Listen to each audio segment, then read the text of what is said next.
What is good, everybody? Halo 4 is out on PC as of today, and I wanted to go over some loadout tips. Sort of a starter player's guide, but also a good refresher. Tons of you in the streams and in the flight videos have been asking questions about abilities and setups, so what better way on day one than to dive into it. Now, when you hop into Halo 4, you're going to want to go to your customization options in the settings and pick loadouts. Click modify loadouts. They've changed how camos work, or at least the weapon skin menus. You used to have to go to your class and then double click the weapon.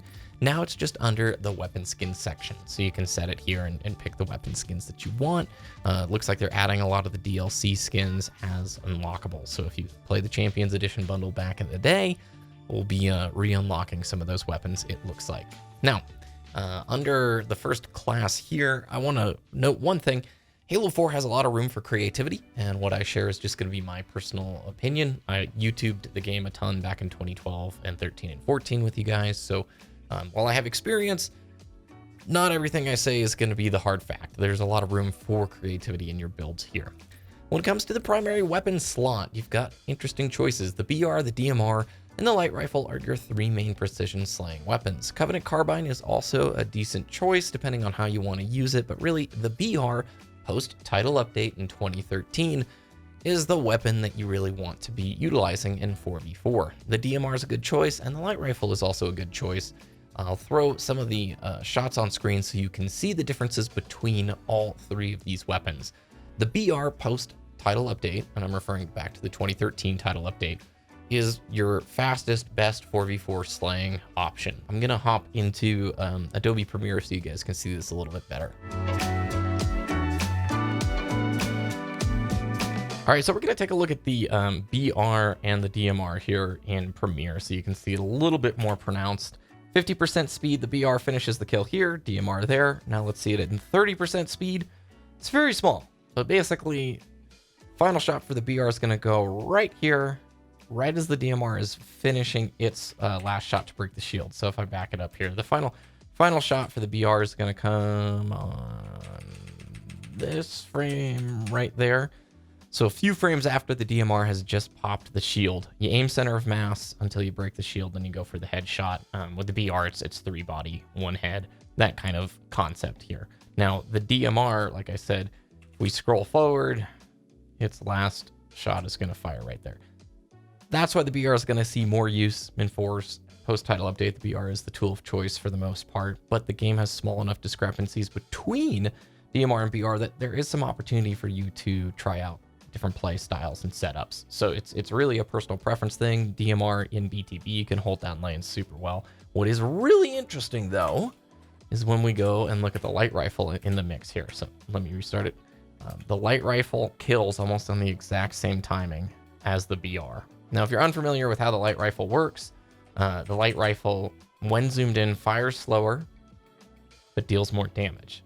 So 3 zoomed in shots will break the shield, and the last shot you can zoom out so you can have the higher fire rate with the lower damage. So again, if you look here, look at the BR and the light rifle. They're finishing up on almost the exact same timing, which is really interesting.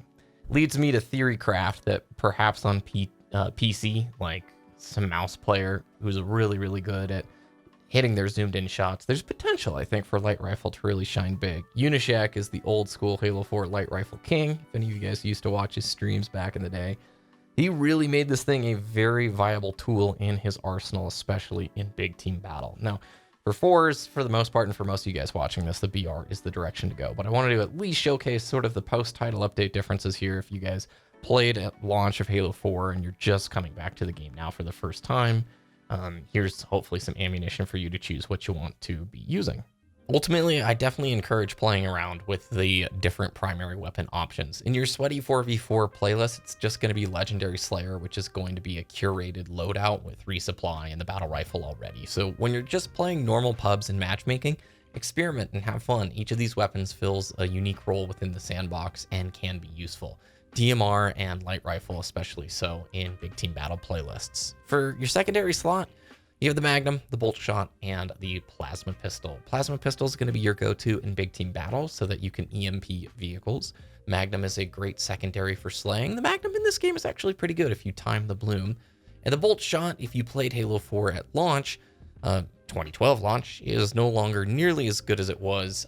One of the updates they did right before the title update was nerf the bolt shot. Original Halo 4 meta was DMR and bolt shot for the close quarters.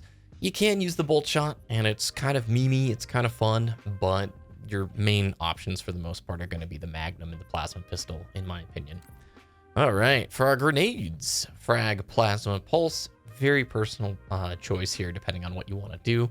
Do note that Halo 4 has gigantic grenade indicators that show you where the grenade is, the direction it's coming from. So sometimes the fast explosion of the frag can be useful. Plasmas are great for sticking stuff. Again, a lot of room for creativity and what works best for you. In the armor ability section, I'm a thrust pack boy. I love thrust pack. I think this is one of the coolest abilities they've ever added to the Halo sandbox, especially in like the sprint era. It's really fun in this game, and there's some crazy stuff that you can do. I'll throw a clip up from a stream from the flight. Thrust pack is an amazing get out of jail card. You can do some cool movement tech with it, and ultimately I strongly recommend it. It's my primary go-to armor ability in this game. Promethean vision lets you see through walls. It emits a red pulse, and it also gives off quite a loud sound effect. To be frank, the maps are so easy to predict the spawns in Halo 4, and the radar gives you so much information about the height of the enemy opponent that I don't see a strong reason to use Promethean vision. It's kind of a memey option. I mean, if you're brand new to the game, maybe, but to be honest, it's not that useful. There's just too many other elements of the sandbox that benefit you to throw away your armor ability on this slot. Hologram can definitely be used to memey benefit. It's not as good as the reach kind of thing. I think it's a little bit easier to tell when somebody's using it, but it can be useful for creative debate moments, and yeah, it's there. Okay, it's there. The jetpack. Some maps, yes. Most maps, no. Again, jetpack and reach was absolutely like meta breaking for a map like Countdown because height is so important in Halo. But in Halo 4, 4v4, most of your maps, it's not going to be that useful. So it's a very specific kind of map for when it's an effective use case. Can it be beneficial? Absolutely. This game is not a clamber-based game. There are some trick jumps. There is some spring stuff in here, but jetpack should be in your arsenal on a map-by-map basis. For the most part, I don't think it's quite as powerful as it was in Halo Reach. Hard light shield, never something I've used much of, and never something I've felt is that good, to be honest with you. Again, specific use case scenarios. Active camo in this game emits a bunch of crap on the radar for yourself. I don't know why they felt like it needed to have a detriment to it. It's not that great. It's pretty easy to tell when somebody's using it because it puts a bunch of fake pings on the radar. So if you're trying to do crouchy, stealthy movement, it's not my favorite pick.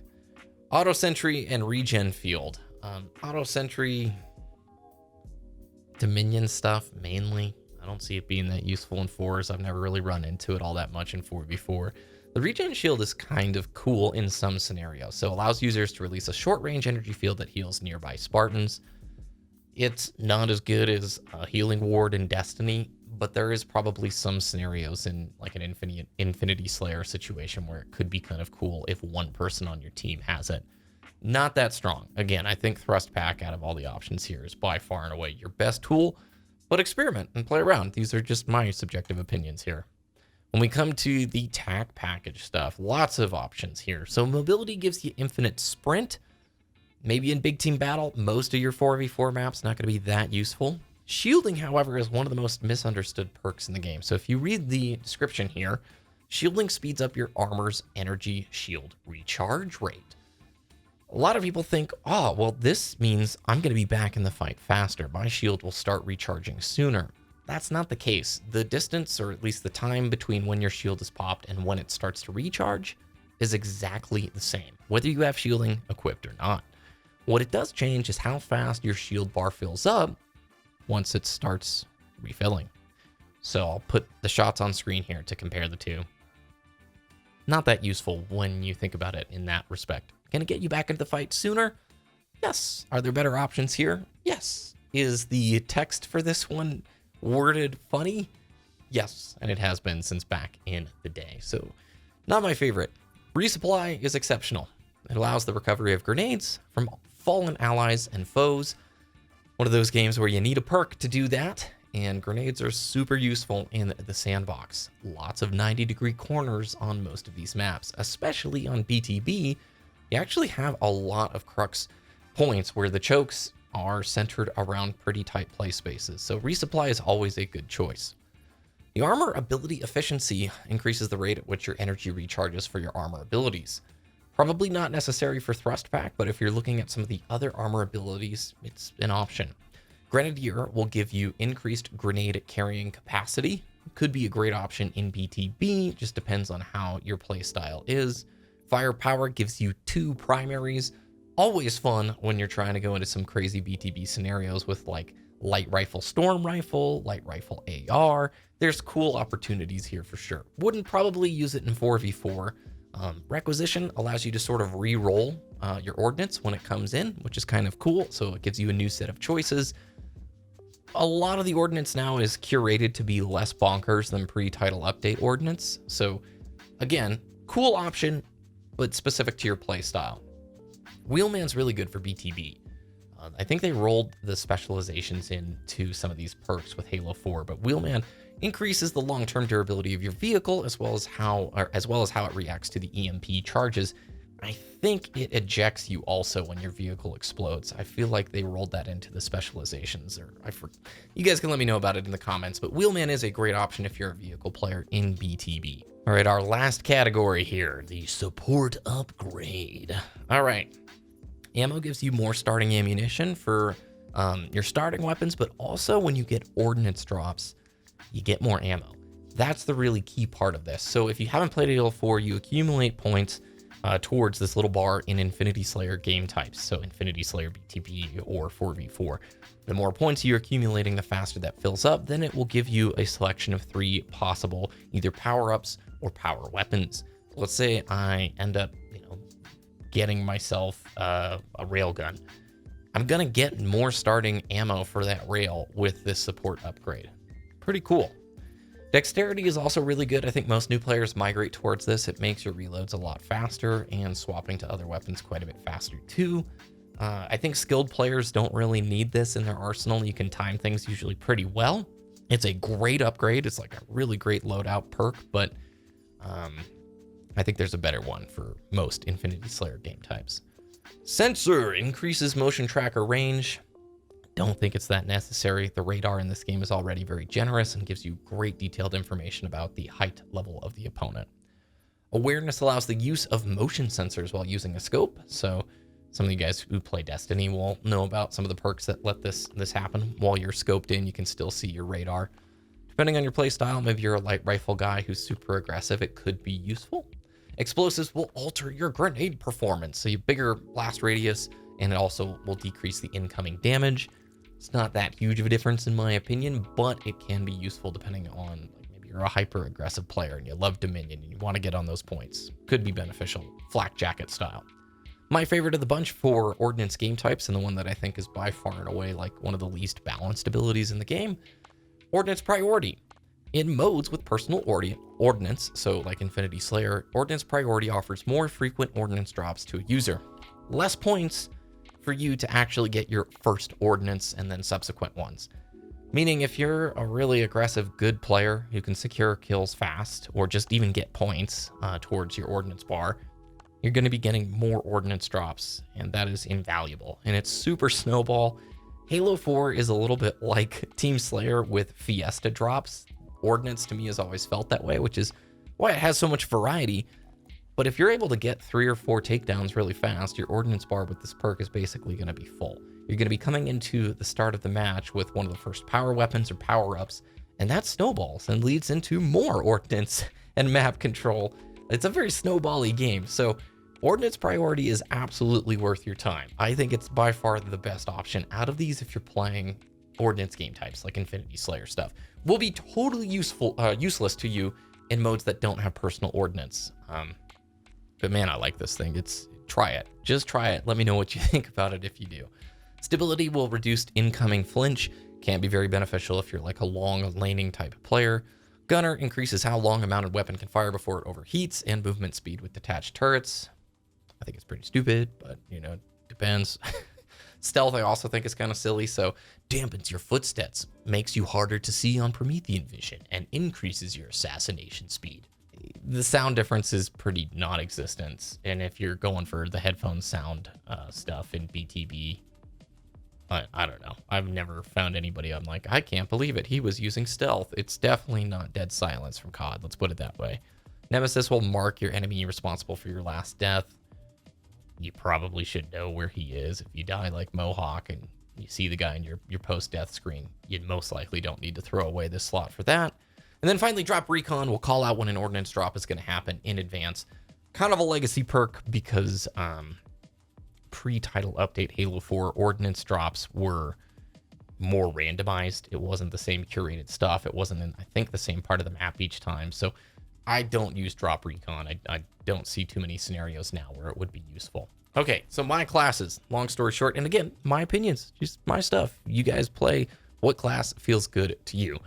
I have a 4v4 class called Ordnance Priority, so it's BR Magnum, Frag, Thrust Pack, Resupply, so I can pick up those needs, and Ordnance Priority. This thing is a monster, and 4v4s can be really good in BTB as well.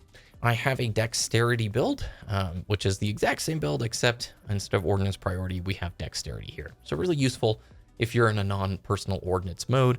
You can swap weapons faster, reload really quick. BTB class, Light Rifle, very, very good in BTB. If you land 3 zoomed in shots, 1 headshot, zoomed out, you'll take down the opponent. Plasma Pistol secondary, so you can EMP vehicles. And then the rest is pretty self-explanatory. We've got Wheelman for my attack package for the vehicle plays and Ordnance Priority. I also have the same class, but built up with the DMR, because the DMR is quite fun to use on a mouse. It's also still fun to use in BTB. And finally, the Mega Memes class over here, which is firepower. So we've got a BR primary, Storm Rifle secondary, because why not? And with that, those are my recommendations, just talking through the different class abilities and whatnot. Let me know what you guys are going to be using. Again, just my opinions on this stuff. Use what you think is best, but hopefully this provided some clarity and some insight to have a fun time with Halo 4 on this first day. Shout out in the comments down below. Have a great rest of your day. Enjoy the week. Thanks for watching. Subscribe, and I'll see you next time.